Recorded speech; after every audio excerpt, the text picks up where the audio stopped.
Now, by default, when rotating live shapes inside Photoshop, you rotate those shapes around their centers. And so notice if I move my cursor slightly beyond this corner handle and drag, that I'm rotating this star around its center. The same is true if I drag one of these handles while pressing the Alt key. And so notice now, I am scaling the shape. With respect to its center, I want that shape to remain proportional, and so I'm going to press and hold the Shift key as well. However, you can rotate and scale around a custom reference point. And to make that work, you need to change a preference setting. And so I'll go up to the Edit menu. That's going to be the Photoshop menu on the Mac. Then drop down to the Preferences command, which is not nearly so far down the menu on the Mac, and then on either platform, choose Tools. Then notice this checkbox right here, Show Reference Point when using Transform. Go ahead and turn it on, and then click OK, at which point you'll see this reference point. And now all I have to do is drag it to a different location, and then I'll move my cursor slightly beyond one of these handles. And now notice as I drag, I'm rotating with respect to that reference point. Now, at least for the time being, as soon as I release, Photoshop resets the location of the reference point, but I can always drag it to a different location if I like. And now, let's say I want to scale with respect to that point.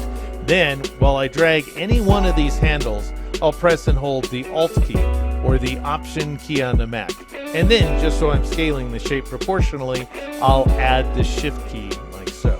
And so here under Windows, I'm pressing the Shift and Alt keys. If you're working on the Mac, you would want to press the Shift and Option keys. After which point I release, and Photoshop resets that reference point like so. And so if you want more control when rotating and scaling live shapes, then go ahead and turn on that preference setting here inside Photoshop 2021. All right, now we're going to take a look at a new command under the View menu called Pattern Preview, which allows you to preview whether your tile pattern repeats seamlessly. And incidentally, if you're interested in how I created this pattern, you can check out Deeks Techniques 481, the seamlessly repeating candy cane pattern from the garish year 2015. All right, we're going to start off inside this document, which contains a couple of vector-based live shapes that I created using the new and improved line tool here inside Photoshop 2021. Now I want to turn this into a repeating tile pattern, so I'll go up to the Edit menu and choose Define Pattern. And then I'll go ahead and name this new pattern Bad Candy, because as you'll see, it does not repeat seamlessly. And then I'll go ahead and click OK. Now notice if I go up to the View menu and choose Pattern Preview, at least in this version of the software, I get an alert message that tells me that this command works best with Smart Objects. I don't have a Smart Object right now, I just have a group with a couple of shape layers. So I'll just go ahead and click OK, and it looks like everything's going to work out beautifully. However, notice if I switch over to this empty canvas, and then I go up to the Window menu and choose the Patterns command, I can see my new pattern, Bad Candy. And so I'll just go ahead and drag it and drop it into the image window, at which point you can see that things do not work out at all. And so what's the disconnect? It's that Smart Object, which is why I'm going to show you how that works in the next movie. All right, now we'll see how working with the Smart Object, at least for the present, makes the Pattern Preview command more reliable. And so here we are looking at that group of two vector-based shape layers. If I were to go to the View menu and choose Pattern Preview, I'll get this alert telling me that I'm better off with Smart Objects. I'll click OK. Everything looks great. That is not accurate, however, as we saw in the previous movie. And so I'll go ahead and press Ctrl-Z, Command-Z on the Mac to undo that preview. And then notice that the group is selected here inside the Layers panel. I want to convert it to a Smart Object. My favorite way to work is to switch to the rectangular marquee tool and then right-click anywhere inside that tiny image window and choose Convert to Smart Object. Now I'll return to the View menu and choose Pattern Preview. I'm still seeing that same alert message. If you're seeing it as well and you want to turn it off, then just go ahead and click on Don't Show Again, click OK, and now by virtue of the fact that we're working with the Smart Object, Pattern Preview is showing us that this pattern does not repeat seamlessly. And so what do we do to fix things? That I will show you in the very next movie.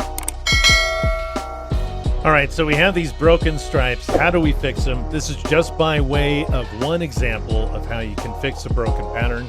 First thing I'm going to do is go up to the view menu and turn off the pattern preview command so I can actually see what I'm doing. Now I want to release this smart object, and so once again, armed with a rectangular marquee tool, I'll right click inside this tiny image window and choose this command right here, convert to layers, which is going to restore our original group along with those vector-based shape layers.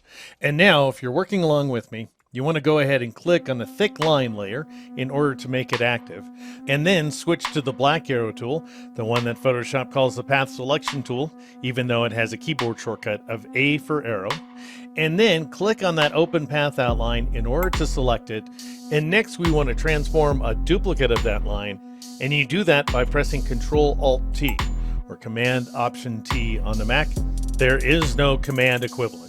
And then up here in the options bar, you should see these X and Y values, assuming that the center reference point is selected, which is the default, by the way, even if this checkbox is turned off.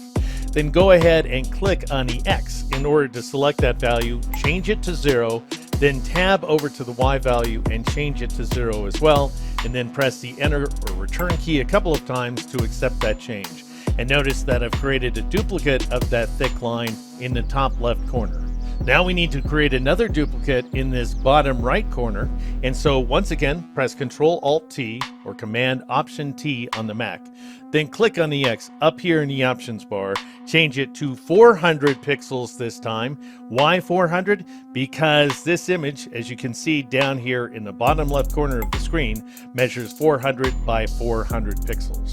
Now I'll tap to the Y value and change it to 400 as well, and I'll press the Enter key or the Return key on the Mac a couple of times to accept that change, and that fills in that thick line in the bottom right corner. Now to convert what we're seeing to a tile pattern, go to the Edit menu and choose Define Pattern, and now I'll call this guy Good Candy because it's going to work out quite nicely, and then I'll click OK. Now we want to preview the effect by clicking on the group once again, up here at the top of the Layers panel, then switch back to the rectangular marquee tool, which you can do by pressing the M key, right-click inside the tiny image window and choose Convert to Smart Object. Now, if you go to the View menu and choose Pattern Preview, everything's going to work out perfectly, and because you're working with a smart object, you can trust what you see. And to verify that's the case, I'll switch over to this empty canvas. I'll click on the Patterns tab here in order to expand the panel. Notice that we have a new pattern called Good Candy, at which point I'll drag it and drop it into the image window in order to create a new seamless pattern layer. And that is at least one way to fix a broken pattern and preview the pattern accurately here inside Photoshop 2021. As I record this, I'm working on an all-new version of, get this, Photoshop 2021 one-on-one fundamentals. Didn't see that coming. You'll also see me in an all-new version of Illustrator 2021 one-on-one fundamentals. And don't forget, Deke's Techniques each and every week. My name is Deke McClellan, and I hope to see you again real soon.